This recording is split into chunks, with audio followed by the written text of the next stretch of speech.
अहमद, ये दूसरी कहानी जो मैं तुम्हें सुनाने जा रहा हूँ, ये एक ऐसे आदमी की है कि जो मिलॉनर है, लैंडलॉर्ड, पैसे की भरमार है, लेकिन खुदा तरस आदमी है। अब इसने इतना कमा लिया है कि इसको जरूरत नहीं है, लेकिन अब ये खुदा तरस आदमी है तो ये सोच रहा है कि कोई ऐसा काम कर दिया जाए। चला चली का टाइम है, अपनी जिंदगी के 60 साल गुजार चुका है। हाँ। तो ये अपने दोस्तों में एक ऐसे दोस्त को ढूंढता है कि जो ईमानदार हो, जो उसका बचपन का यार है। इनकी रिहाइश है इंडिया। जानते हो इंडिया बहुत खूबसूरत मुल्क है। उस खूबसूरत मुल्क के अंदर एक खूबसूरत शहर है जिसको हम लखनऊ के नाम से जानते हैं। लखनऊ से कुछ फासले पर एक गांव है जिसको सीतापुर के नाम से जानते हैं। सीतापुर मैंने सुना है। सीतापुर, हाँ। उस गांव का नाम है। तो इसका कारोबार चूंकि लखनऊ में है, हाँ।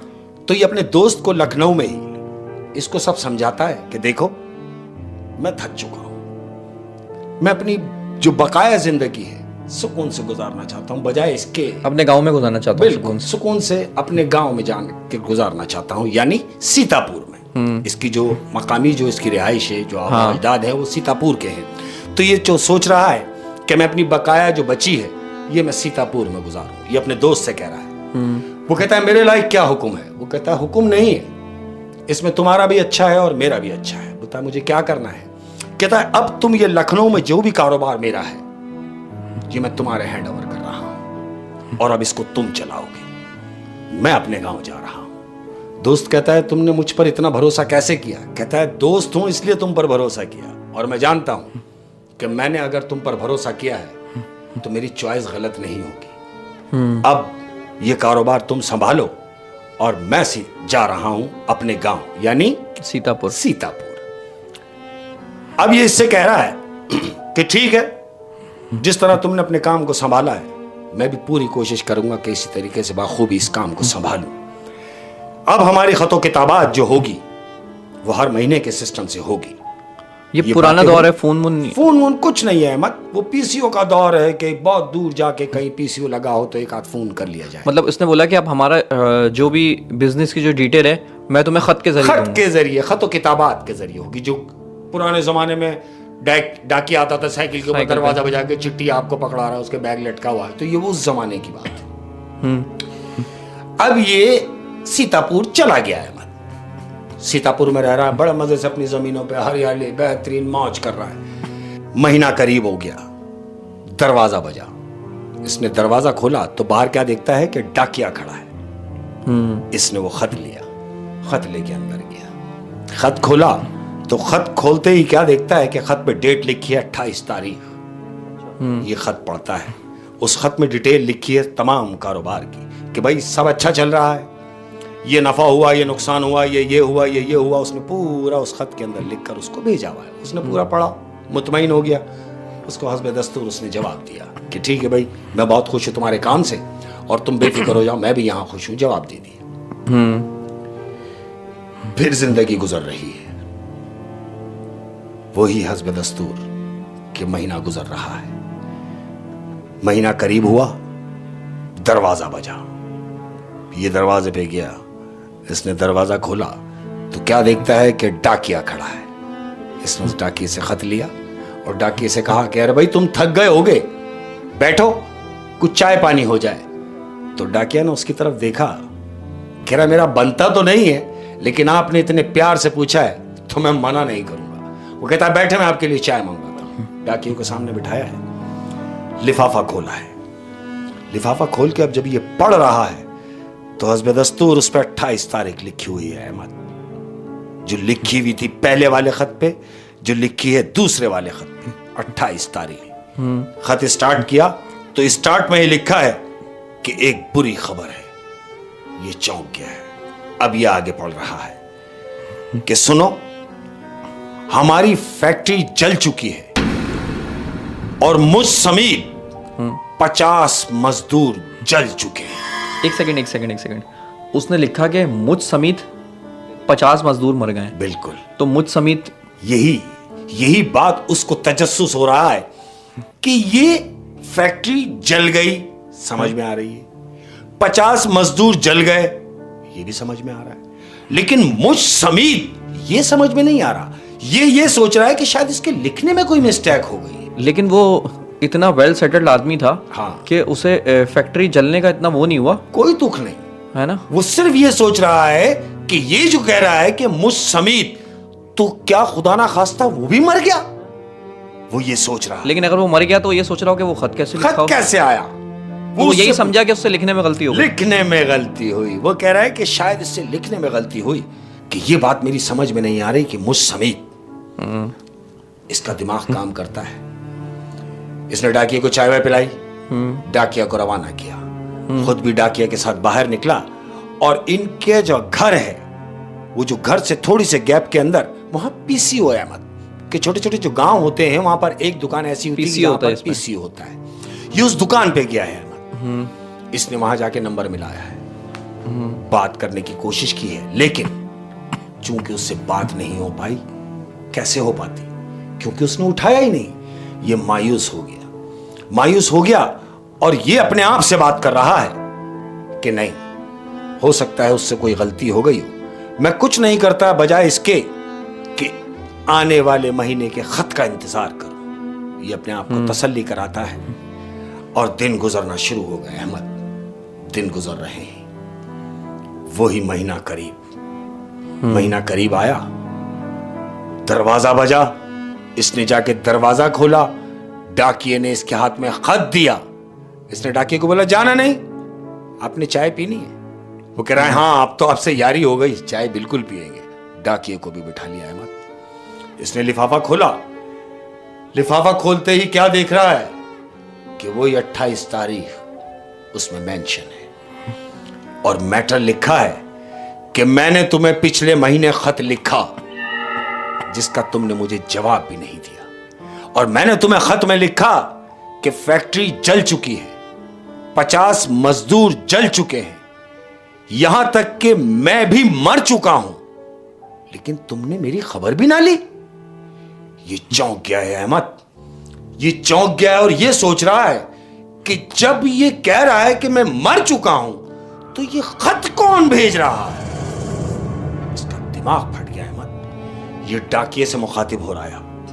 पूरा खत इसने पढ़ा और डाकिये से कहता है कि सुनो, तुम ये खत कहां से ला रहे हो? डाकिया कहता है, खैरियत? कहता नहीं, ऐसे ही पूछ रहा हूं। कहता ये खत हमें कोई देता नहीं है, हम तो बूथ में से निकालते हैं। वहां कितने लोग आके खत डाल के जाते हैं, हमें क्या पता। तो कह रहा, क्या जानते हो ये खत जिसने डाला है, क्या उस शख्स को तुम जानते हो? वो कहता नहीं, मैं कैसे जानूंगा। डाकिया पूछता है, खैरियत? कहता नहीं, कुछ नहीं, ऐसे ही पूछ रहा हूं। उसने डाकिये से कोई बात शेयर नहीं की। डाकिया उठा है और चला गया है। अब यह खत लेके बैठा हुआ है कि अगरचे इसकी मौत हो गई है, तो ये कौन है जो खत लिख रहा है? अहमद, दूसरे ही दिन वो लखनऊ के लिए निकलता है।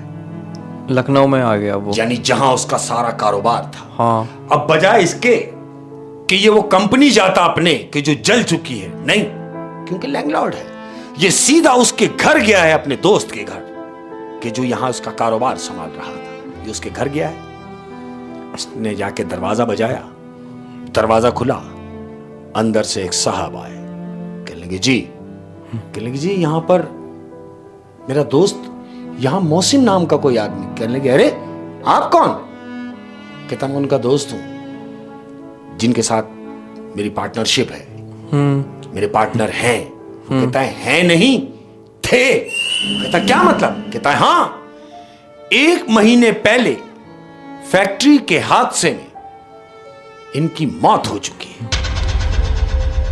वो कहता है नहीं, आप गलत कह रहे हैं, इनकी मौत कैसे हो सकती है? कौन कह रहा है? उसका दोस्त कह रहा है। हाँ। उसको इत्मीनान दिला रहा है जो उस घर में रह रहा है कि 1 महीना कैसे हो सकता है। कहता है ये बात आप ऐसे कैसे कह सकते हैं? कहता है ये देखो, इनके खत मेरे पास आए हैं। तो वो जो आदमी अंदर से आया है वो इसको देख के हंस रहा है। कह रहा तुम पागल हो गए हो, तुम कैसे दोस्त हो और कैसे पार्टनर हो कि 1 महीना हुआ उसको मरे हुए और तुमने उसकी खबर तक ना ली। वो तो मर चुका है। फिर वो फैक्ट्री जाता है अपनी? बिल्कुल जाता है अहमद। वो फैक्ट्री क्या है, फैक्ट्री जाके क्या देखता है कि वहां सब कुछ जल चुका है। एक राख का ढेर फैक्ट्री हुई है। ये वहां अफसुर्दा खड़ा हुआ है और ये सोच रहा है कि फैक्ट्री तो जली, बिल्कुल जली है। कहीं ऐसा तो नहीं कि जो वो कह रहा है ऐसा हकीकत में हो कि वो मर चुका हो। लेकिन अब मैं उसे कहां ढूंढूं? क्यों कि ढूंढेगा कैसे? अगर वो जिंदा है तो उसे कहां ढूंढे? अब ये सोच रहा है कि क्या किया जाए। ये अपनी फैक्ट्री के बाहर खड़ा हुआ है और इसका दिमाग काम कर रहा है कि अब क्या करना है। उसको कैसे ढूंढूं? कैसे ढूंढूं? इसके दिमाग में एक बात आती है कि उसने जब भी मुझे खत भेजा है उसमें 28 तारीख होती थी। हाँ, 28 तारीख को वो खत पोस्ट करता था वहां से। पोस्ट करता था वहां से, तो वो डेट के हवाले से अब चूंकि ये लखनऊ में मौजूद है, ये सोच रहा है कि मैं पूरा महीना यहां रुकूं। अभी 28 तारीख में बहुत देर है। हाँ। अहमद कि जैसे तैसे अपने वहां दिन गिन के गुजार रहा है। अब जब 28 तारीख करीब आई है तो इसके दिमाग में यह बात आई है कि बिल्कुल ऐसा ही है कि जो डाकखाने के बाहर बूथ लगे होते हैं, लोग अपने खत उस बूथ के अंदर डालते हैं, वहां से डाकिया लेता है और फिर जहां के खत होते हैं वहां पहुंचाता है। इसने उस बूथ का एड्रेस निकाला। उस बूथ का एड्रेस निकाला कि वो खत कौन से बूथ में आके डाले जाते हैं। हाँ। उस बूथ का पता निकालने के बाद इसने अपना जितना भी टाइम था उस बूथ के सामने गुजार दिया है अहमद। अब ये बूथ के सामने बैठना शुरू कर दिया है। ये 24 तारीख से इस बूथ के सामने बैठना शुरू कर दिया है अहमद इसने कि कौन कौन आ रहा है और कौन कौन जा रहा है। इस दौरान कई लोग आए, कई लोग गए, लेकिन कोई एक ऐसा आदमी नहीं आया जिसको ये पहचान सके, जिसको इस पे शक हो कि शायद ये हो। क्योंकि वहां जो भी आ रहा है अपने उलिया में डाल रहा है, जा रहा है। और फिर 28 तारीख आ गई। अब 28 तारीख आती है अहमद। अब इसको पता होगा कि अब वो आएगा आज। आज का दिन जो है वो खत पोस्ट करेगा। बहुत इंपॉर्टेंट है। ये जाके बैठ गया है अहमद और सामने देख रहा है कि बूथ लगा हुआ है और ये सामने बैठ गया है। दिन शुरू हुआ 28 तारीख का। दिन हुआ, दोपहर हुई, शाम हुई और मगरिब की अजान हो गई अहमद। हल्का हल्का अंधेरा होना शुरू हो गया है। अब ये क्या देख रहा है कि एक आदमी काले कपड़े में मलबूस चादर डाला हुआ है और उस बूथ के पास खड़ा हुआ है। ये दौड़ता हुआ उस आदमी के पास जाता है। अब उस आदमी ने आधा हाथ उसका बूथ में है और ये उस आदमी से पूछ रहा है कि सुनो सुनो। वो आदमी ने इसकी आवाज नहीं सुनी है। इसने उसका हाथ पकड़ा है जो वो खत डाल रहा है। इसने उसके हाथ पे हाथ रखा। उस आदमी ने इसको लुक कराया है। अब जैसे ही उसको लुक कराया अहमद, तो जो साइड इसने देखा है उसका पूरा साइड जला हुआ है अहमद। ये जला हुआ है। इसने डर के इसका हाथ छोड़ा है। अब जब इसका हाथ छोड़ा है तो जिसका हाथ छोड़ा है वो हाथ छुड़ा के भाग रहा है अहमद। ये उससे कह रहा है रुको। ये उसके पीछे दौड़ रहा है और वो शख्स आगे आगे है और ये उसके पीछे पीछे आवाजें दे रहा है कि ठहरो, मेरी बात सुनो, मेरी बात सुनो। लेकिन वो रुक नहीं रहा। ये भाग रहे हैं, दोनों भाग रहे हैं। अचानक जो आगे भाग रहा है वो एक टन लेता है और टन लेते ही गायब हो जाता है। अब ये वहां पहुंचा है जहां पर वो शख्स था। ये इसको ढूंढ रहा है और वो उसको नजर नहीं आ रहा। ये चारों तरफ उसको आवाजें दे रहा है कि कौन हो, मेरे सामने आओ। कोई होता तो आता है मत। अब जो ये देख रहा है तो ये जानते हो कहां खड़ा है? ये कब्रिस्तान के बीच में खड़ा है अहमद। भागता भागता कब्रिस्तान के बीच में आ गया। कब्रिस्तान के बीच में खड़ा हुआ है। अब जो इसने चारों तरफ अपने कब्रें देखी हैं तो ये अंदर से हिल गया है कि मैं कब्रिस्तान कैसे आ गया? मैं भाग तो रहा था लेकिन कब्रिस्तान के बीच में अचानक कैसे खड़ा हुआ मेरी समझ में नहीं आया। ये चारों तरफ कब्रें देख रहा है अहमद। अब जो ये कब्र नीचे देखता है, जिस कब्र पे इसकी नजर पड़ी है, और कब्र का जब ये कुतबा पढ़ता है तो जानते हो उस कुतबे पे क्या लिखा है? क्या? उस कुतबे पे उसके दोस्त का नाम लिखा हुआ है कि जिसके सुपुर्द ये अपनी कंपनी करके गया था।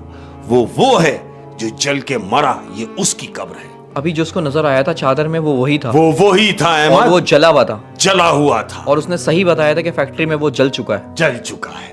ये वहां कब्र के करीब इसने देखा कि कुतबा वही है, कुतबे पे नजर है इसकी, तो क्या देखता है कि कुतबे के करीब ही एक खत पड़ा हुआ है।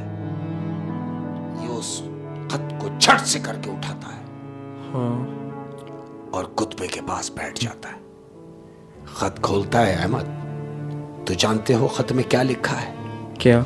खत में लिखा है कि मैंने तुम्हें खत लिखा